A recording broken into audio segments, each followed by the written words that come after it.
On the 13th of March 1881, Tsar Alexander II of Russia was carrying out a routine military inspection in St. Petersburg when a revolutionary terrorist threw a bomb at his carriage.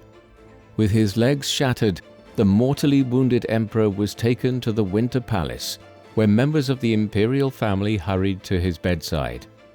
As Alexander II drew his last breath, his eldest surviving son, Alexander Alexandrovich, became Emperor Alexander III at the age of 36. The new Tsar was shocked by his father's assassination and attributed it to Alexander II's liberal reforms, which he believed had only emboldened left-wing radicals to get rid of Russia's monarchy altogether. Alexander III reversed most of his father's reforms and ruled with an iron fist, cracking down on revolutionary organizations and ethnic minorities within the empire and maintaining peace through diplomacy on the international stage. While Alexander would be nicknamed the peacemaker, his policies arguably contributed to the return of war and revolution to Russia in the years after his death in 1894, ultimately bringing the Romanov dynasty crashing down in 1917. This is the story of Alexander III, Russia's penultimate Tsar.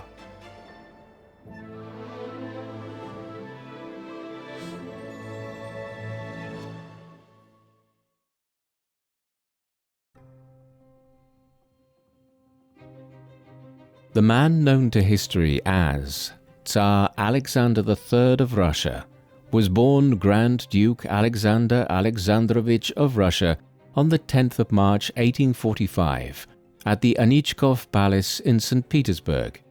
He was the 17th and penultimate ruler of Russia from the Romanov dynasty, which ruled Russia between 1613 and 1917.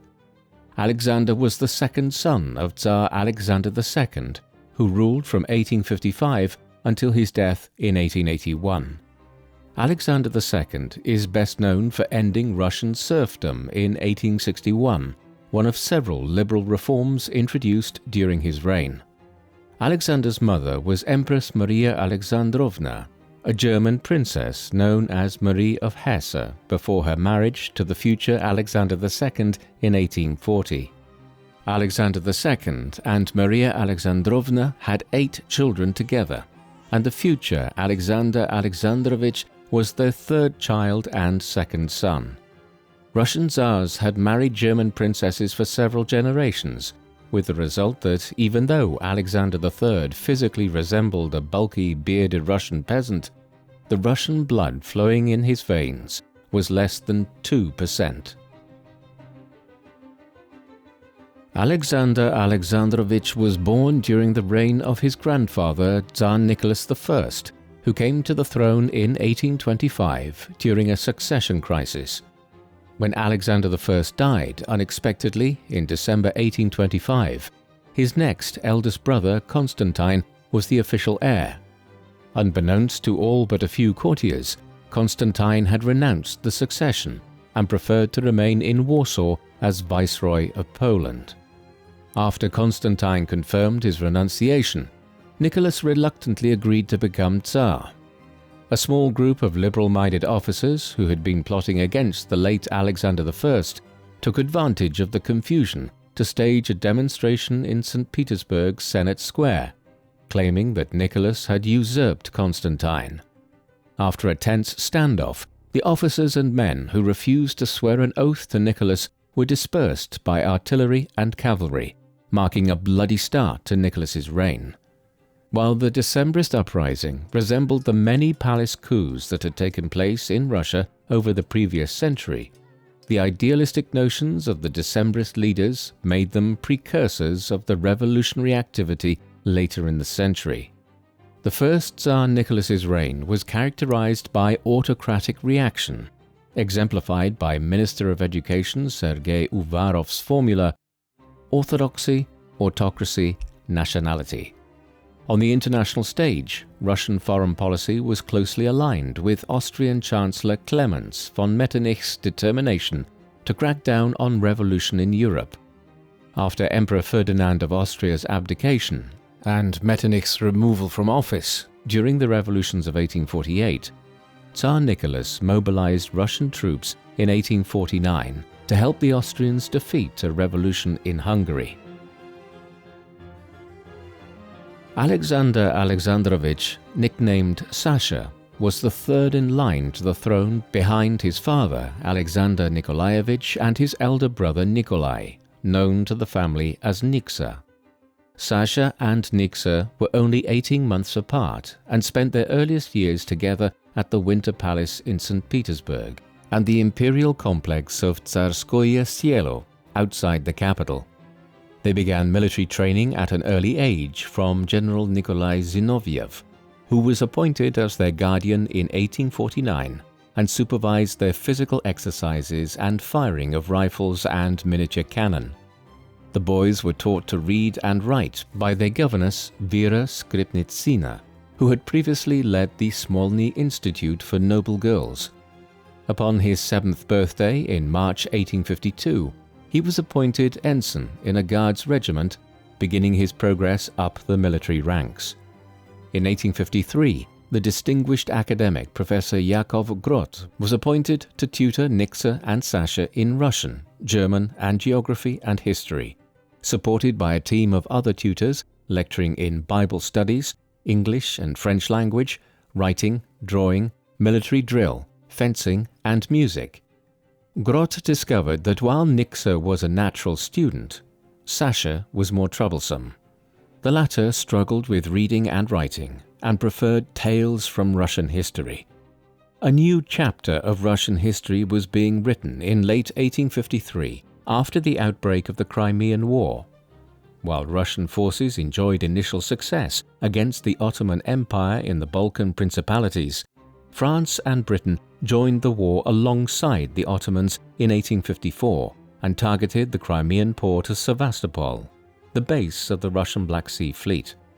While Sasha and his siblings were too young to be involved in the war, they saw much less of their father and grandfather as a result. The Russian military continued to rest on the laurels of victory over Napoleon 4 decades earlier, and news of military setbacks severely impacted Tsar Nicholas's health, contributing to his fatal illness.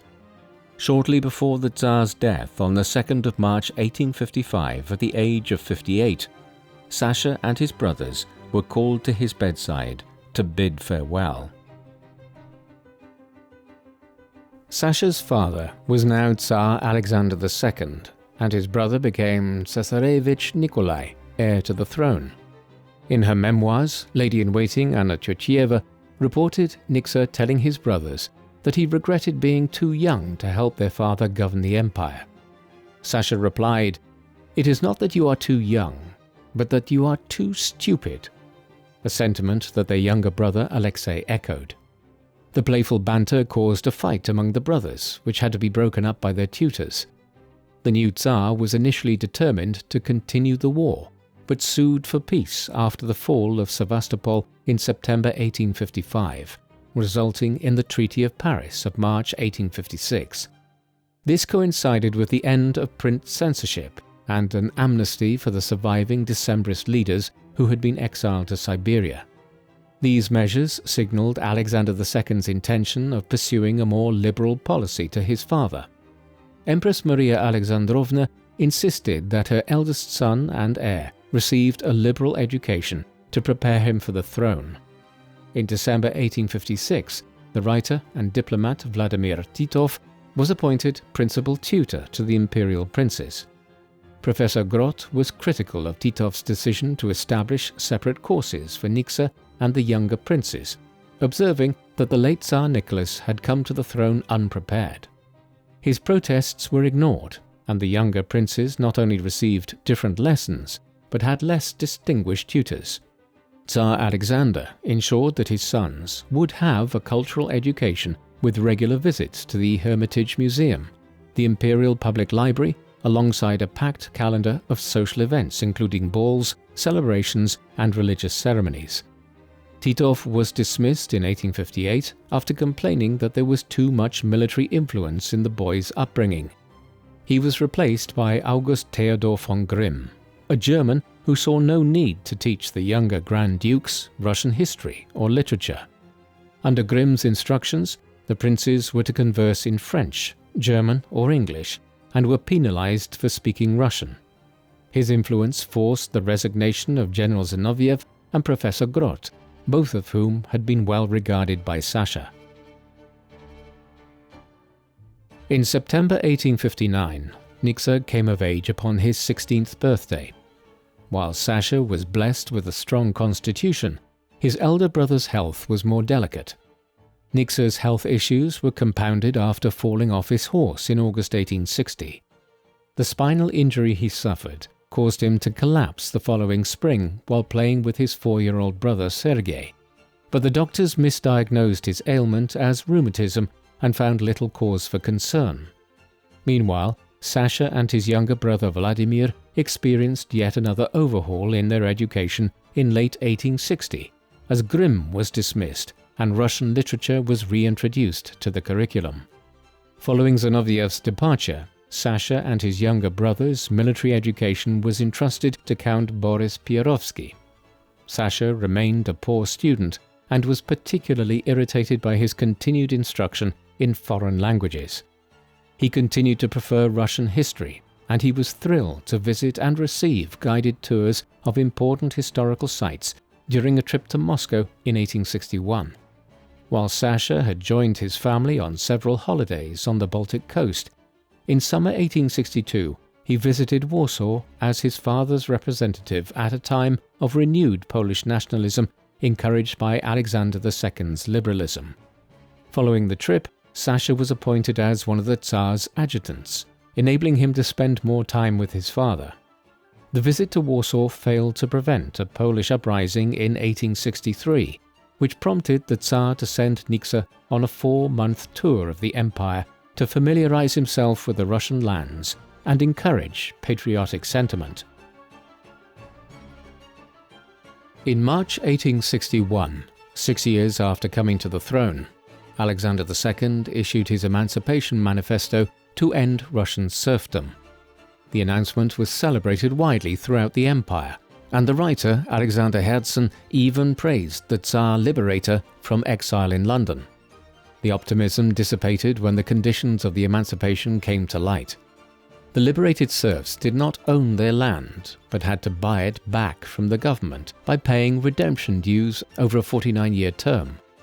In order to do so, they had to continue working the land, usually for the same masters. Peasant riots against landowners in the countryside were accompanied by protests by radical students in the cities.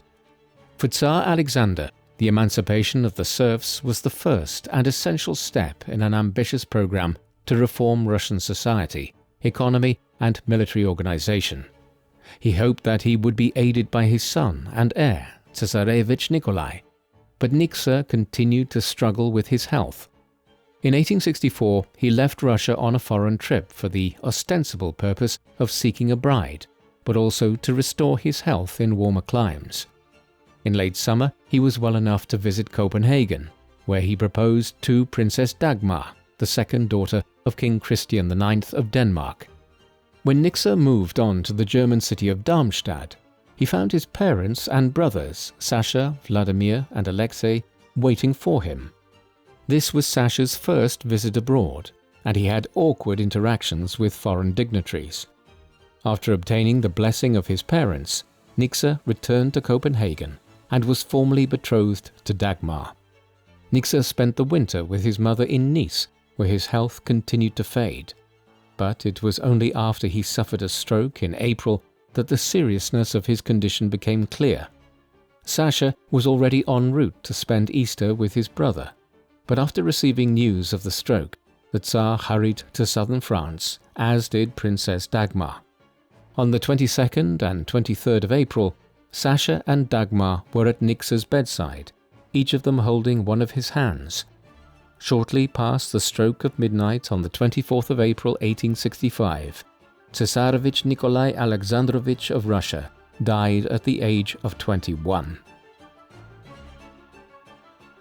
On the day of his brother's death, Sasha was formally proclaimed Tsarevich Alexander Alexandrovich, heir to his father's throne. Sasha also inherited some of Niksa's military appointments and several of his tutors, most importantly the jurist Konstantin Pobedonostsev, who would be a lasting influence. Sasha was also to occupy his late brother's place in Princess Dagmar's marital bed. Alexander III's biographer Margarita Nelipa challenges the romantic legend that Niksa had encouraged his brother to marry his fiancée from his deathbed, arguing that Tsar Alexander II hoped to preserve the connection with the Danish court, which would also improve relations with Britain, since Dagmar's sister, Alexandra, was married to Queen Victoria's heir, Prince Albert Edward. At the time, Sasha reserved his affections for Princess Maria Meshcherskaya and considered renouncing the succession to marry her. Alexander II had recently survived his first assassination attempt in April 1866 and was adamant that his eldest surviving son would marry Dagmar. Sasha relented and went to Copenhagen in June, where he fell in love and agreed to marry the Danish princess, whom he called Minnie. Dagmar arrived in Russia in St. Petersburg and took the Orthodox name Maria Feodorovna shortly before the wedding ceremony at the Winter Palace Chapel on the 28th of October. The couple moved into the refurbished Anichkov Palace, where Sasha was born 21 years earlier. While Sasha remained devoted to his wife for the rest of his life, the same could not be said for his father. As Empress Maria Alexandrovna's delicate health worsened after Niksa's death, the Tsar took the teenage Yekaterina Dolgorukaya as his mistress and would have 3 children with her. Sasha began reviewing ministerial reports alongside the Tsar, though his understanding of political issues was limited. Under the guidance of Prince Vladimir Meshchersky, Sasha gathered around him a group of conservative thinkers known as the Anichkov Party, who believed that Alexander II's reforms were undermining the foundations of the Russian monarchy. In June 1867, Sasha and his brother Vladimir accompanied their father to France. While riding in Emperor Napoleon III's carriage in Paris, the Tsar survived an assassination attempt by a Polish nationalist. While the incident heightened Sasha's anxiety about Russia's future, he and his wife went on to spend 3 idyllic months in Denmark. Minnie announced her first pregnancy shortly after their return to Russia and gave birth to her son Nikolai, the future Tsar Nicholas II, on the 18th of May 1868. A second son followed almost exactly a year later, Grand Duke Alexander, but he died in infancy before his first birthday. The bereavement brought the couple closer together, and they would have 4 more children. Their third son, Georgi, was born in 1871, but suffered from health complaints throughout his life and died in his late 20s in 1899. The youngest son, Mikhail, was born in December 1878 and would be his father's favorite child. While Mikhail and Nicholas II would both meet violent ends at the hands of Bolshevik revolutionaries in July 1918, the sisters Zhenya and Olga would both survive the revolution and escape Russia. Sasha relished the opportunity to see more of Russia in his capacity as heir. Shortly before his marriage, he had travelled as far east as the city of Kazan, and in summer 1869, he and Minnie went beyond Kazan down the Volga to Astrakhan before taking the train west to Novocherkassk, the capital of the Don Cossacks. Sasha was ataman of the Don Cossacks, and he felt a close bond with the warlike Cossacks, who converted their proud independence into loyal service to the Russian Empire at the turn of the 19th century.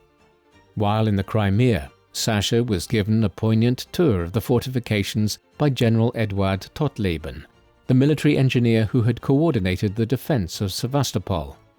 Alexander II was keen to reverse the humiliation of the defeat, and in 1871 secured concessions from the European powers that enabled a limited number of Russian ships to operate in the Black Sea.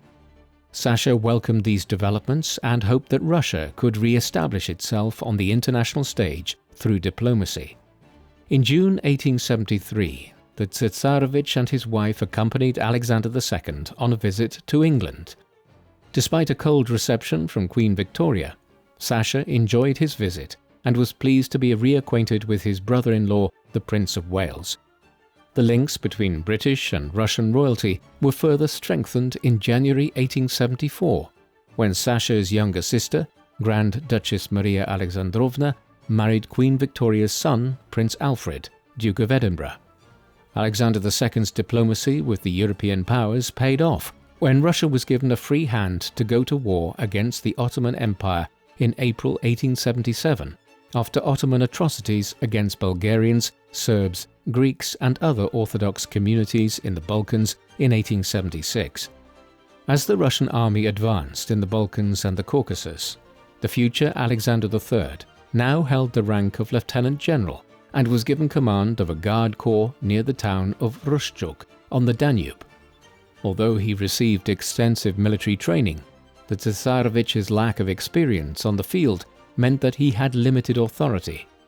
Sasha was appalled by heavy Russian losses sustained in 3 frontal assaults against the nearby fortress of Plevna and blamed his uncle Nikolai Nikolaevich, the commander-in-chief. After General Totleben supervised more conventional siege operations, Plevna fell in December 1877 after the Russians defeated an Ottoman breakout. Shortly before the capitulation of Plevna, troops under Sasha's command defeated an Ottoman detachment in Serbia. The Turkish defences crumbled after the fall of Plevna, and Russian forces were within striking distance of Constantinople when the Ottomans sued for peace. The Treaty of San Stefano of March 1878 granted Bulgaria autonomy, as well as independence to Serbia, Montenegro and Romania. The Ottomans would also cede western Georgia and Armenia to Russia. The European powers deemed these terms too favourable to Russia and convened the Berlin Conference in the summer, which limited Bulgaria's territorial expansion and enabled Britain and Austria to occupy Cyprus and Bosnia-Herzegovina respectively to limit Russian influence in the Balkans. The future Alexander III was incensed that Russia was forced to make these concessions, since it was in no position to challenge the British Navy. While his experience of the horrors of war further underlined his desire for peace, he believed that Russia had to strengthen its armed forces to defend its interests on the negotiating table. The Tsarevich was also alarmed at the rise of revolutionary terrorism within Russia. In a demonstration of the widespread sympathy for the revolutionary cause in St. Petersburg, when the city's mayor Fyodor Trepov was shot by Vera Sasulich in 1879, the assailant was acquitted on the grounds that Trepov had mistreated prisoners. Sasulich's acquittal encouraged a series of successful political assassinations. While Sasha's opposition to his father's liberal reforms became increasingly vocal after the end of the Russo-Turkish War, Alexander II survived a 3rd assassination attempt in April 1879. Measures to suppress the revolutionaries merely emboldened the revolutionary group Narodnaya Volya, or People's Will, to double down on their efforts to assassinate the Tsar. Together with his anxieties about his father's life, Sasha mourned the death of his mother, Empress Maria Alexandrovna, on the 3rd of June 1880 at the age of 55. The death of the Empress enabled the Tsar to marry his mistress, Yekaterina Dolgorukova, who was awarded the title Princess Yarovskaya. Sasha and his siblings were privately disgusted by their father's behavior, but maintained a dignified silence in public. The Tsarevich was also concerned that his father might disinherit him in favor of Georgy, his eldest son with Dolgorukova. Prior to his second marriage, Alexander II survived 2 further assassination attempts, including the detonation of a bomb in the Winter Palace. When the Tsarevich urged his father to appoint a single official responsible for state security, Alexander II appointed General Mikhail Loris-Melikov as Minister of Internal Affairs, with widespread powers to overhaul the security apparatus. In early 1881, Loris-Melikov proposed a series of constitutional reforms, designed to decentralize power in favor of the Zemstvo, local councils first established in 1864. Although the measures were designed to restore legitimacy to the monarchy by reducing the layers of bureaucracy between the Tsar and his subjects, the Tsar recognized that the reforms could lead Russia down the path of constitutional monarchy. Alexander II assented to the measures a few hours before his assassination on the 13th of March 1881. Despite the trauma of seeing his father's disfigured body, Tsar Alexander III regained his composure and placed the capital under martial law. A week after his father's assassination, Alexander III convened a meeting of his ministers to discuss Loris Melikov's reforms. Konstantin Pobedonostsev spoke forcefully against the proposals and blamed the liberal ministers for creating the conditions for Alexander II's demise. Although a majority of ministers supported Loris Melikov, consideration of the reforms was postponed indefinitely. Less than a month after his father's assassination, Alexander III issued a special decree to establish public trial proceedings for 6 Narodnaya Volya members who were involved in the Tsar's murder.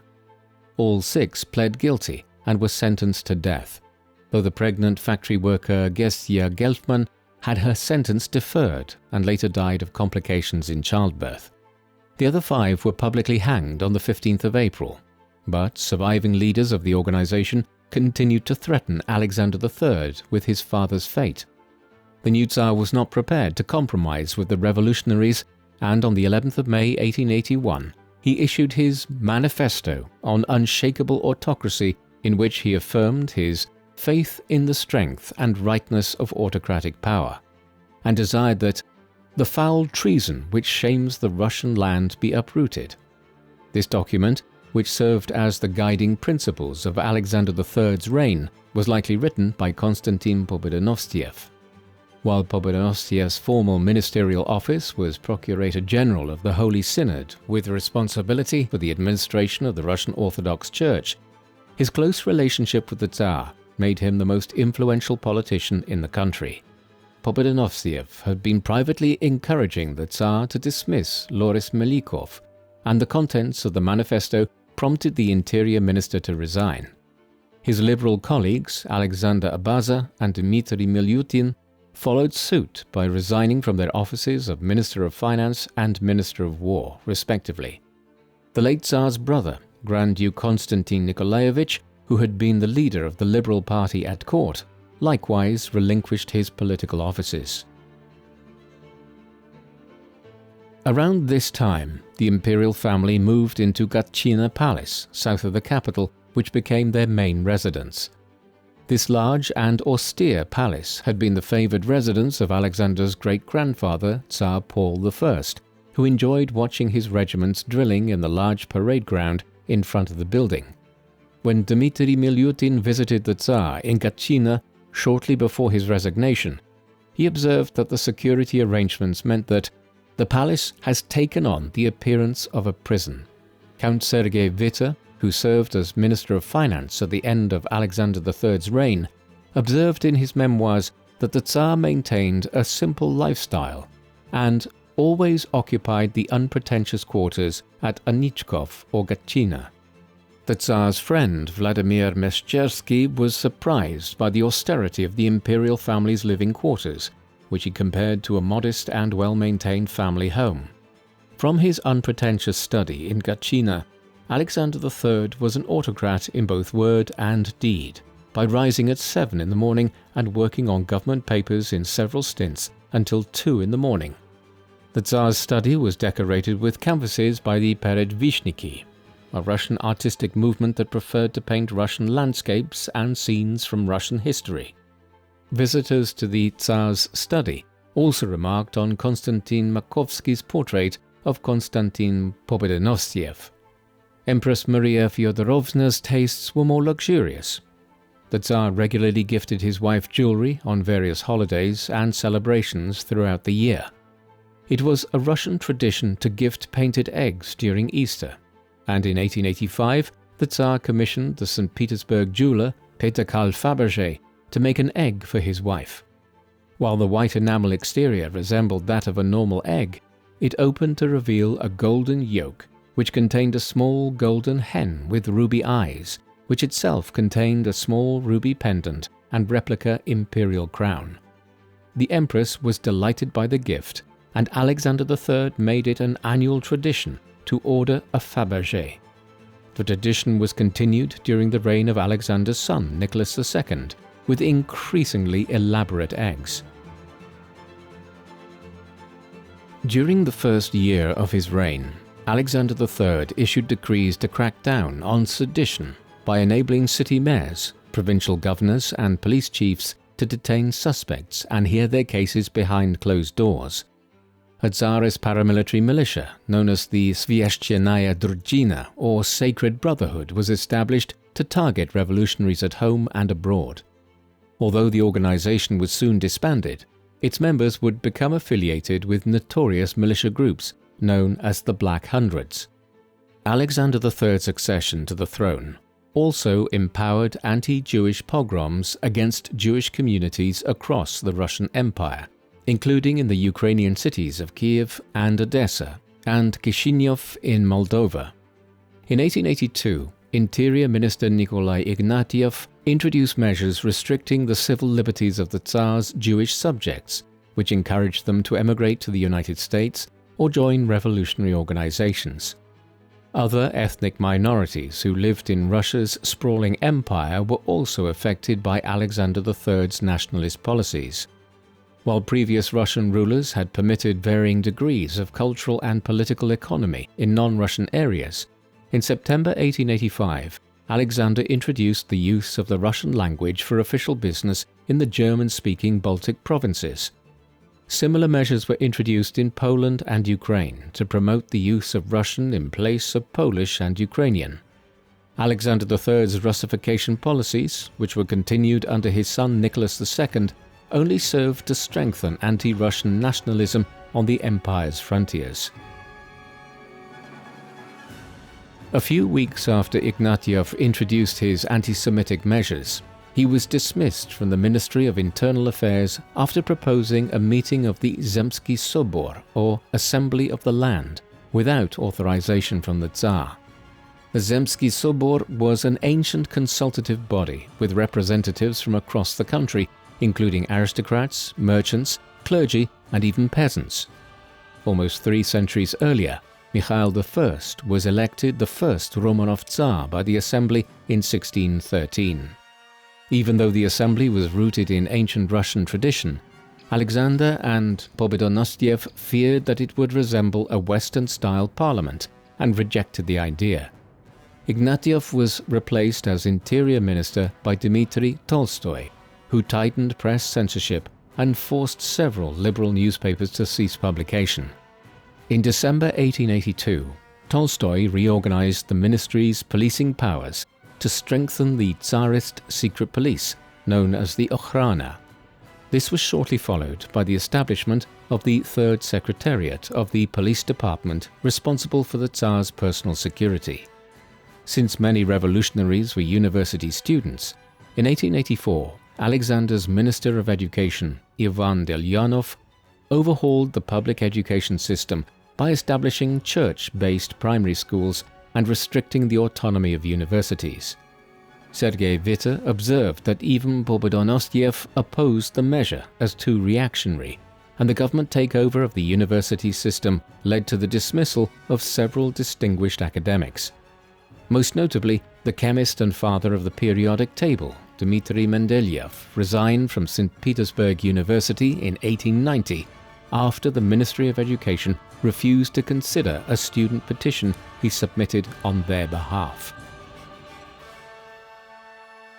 Although Alexander III became Tsar in March 1881, Empress Maria Feodorovna's final pregnancy in 1882 delayed his coronation ceremony until May 1883. Although Peter the Great had moved the capital to St. Petersburg in the 1700s, imperial coronations continued to take place in the Cathedral of the Dormition in the Moscow Kremlin, Russia's spiritual heart. As part of the preparations for coronation, the Tsar decreed the use of a white, blue, red tricolour flag, replacing the black, yellow, white tricolour adopted by his father in 1858.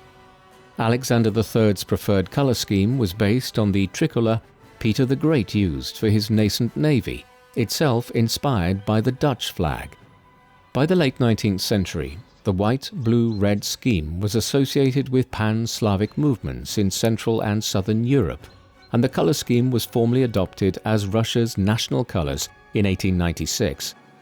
The festivities, scheduled around the coronation on Sunday the 27th of May, reflected the Tsar's interest and pride in Russia's history. The day before the coronation, the Tsar participated in the consecration of the Cathedral of Christ the Saviour, a monumental marble structure built to commemorate Russia's victory over Napoleon in 1812. The famous 1812 overture was commissioned from the Tsar's favourite composer, Pyotr Ilyich Tchaikovsky, who was also commissioned by the city of Moscow to write a coronation march. After the coronation, Alexander attended the inauguration of the Imperial History Museum on Red Square, now the State Historical Museum. Unlike many of his predecessors, who often conducted government business in French or German, Alexander III insisted on speaking Russian with his ministers.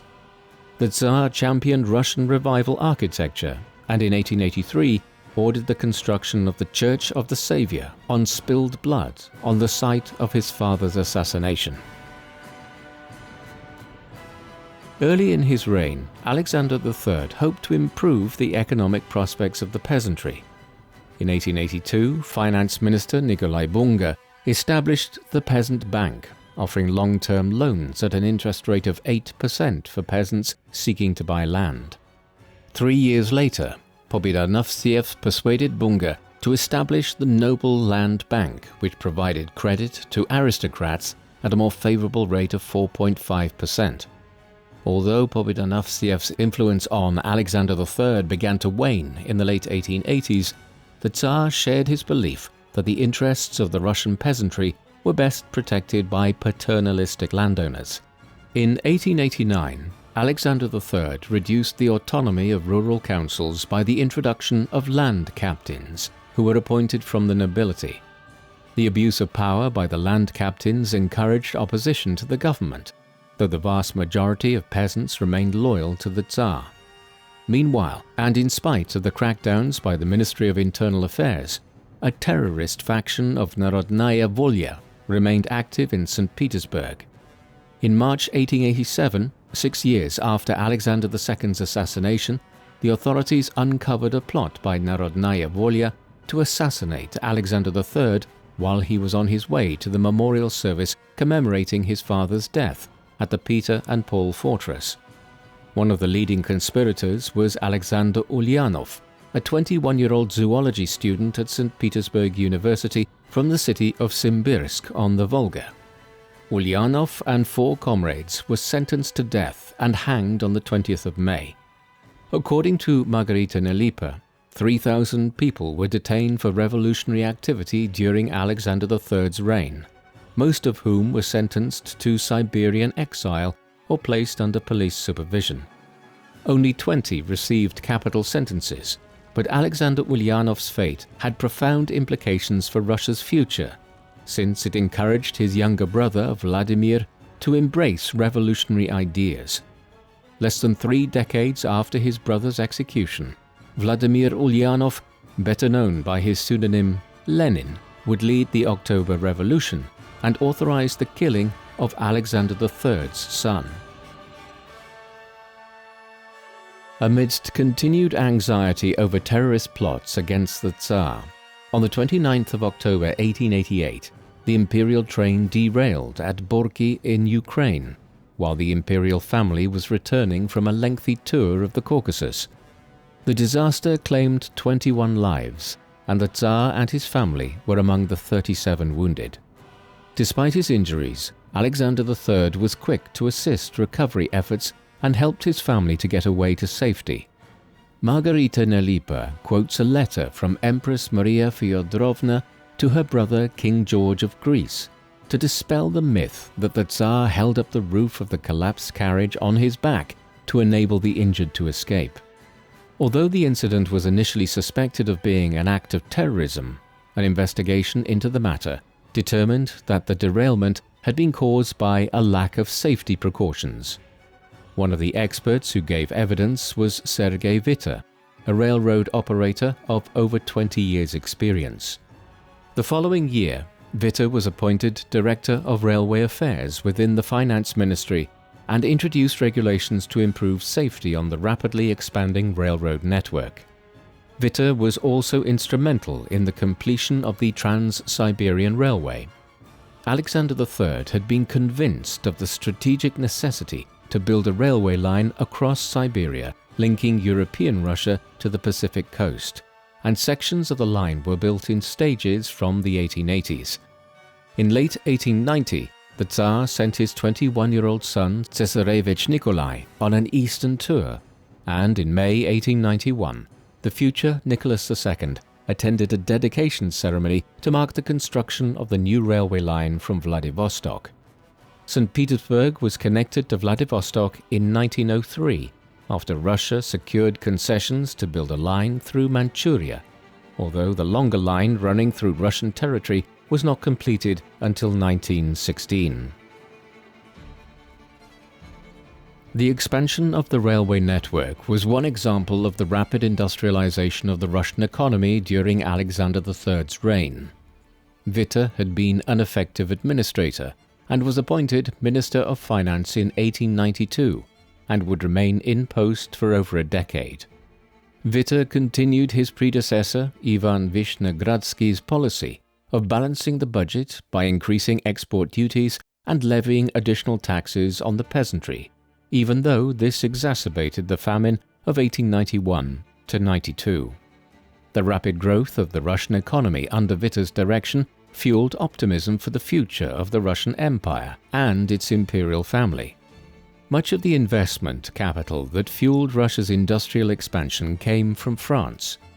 While Russia had been aligned with the German Empire in the 1880s, in 1890, the new German Kaiser Wilhelm II allowed the alliance with Russia to expire and instead formed the Triple Alliance with Austria-Hungary and Italy. In response, Russia and France signed a series of agreements culminating in the Franco-Russian alliance of 1894. By 1907, after resolving diplomatic tensions with both parties, Britain joined France and Russia to form the Triple Entente. Strategic competition between the two power blocs would eventually contribute to the outbreak of the First World War. Although Alexander III was not yet 50 and had been in robust health for much of his life, he would not live to see these unintended consequences. He had experienced some discomfort after the Borki derailment, but otherwise remained in fine health until late 1893. The Tsar resisted examination by his doctors, and it was only in June that he was diagnosed with nephritis, the inflammation of the kidneys, which appears to have been caused by the blunt trauma he sustained in the Borki accident. The disease was terminal, and the Tsar was too weak to hunt when he joined his family on trips to the imperial hunting lodges at Bielovej and Spala in the summer. In early October, the imperial entourage travelled to the Livadia Palace in Crimea, where Alexander III succumbed to his illness on the 1st of November 1894 at 49 years of age. He was succeeded by his son, Nicholas II, the last Tsar of Russia.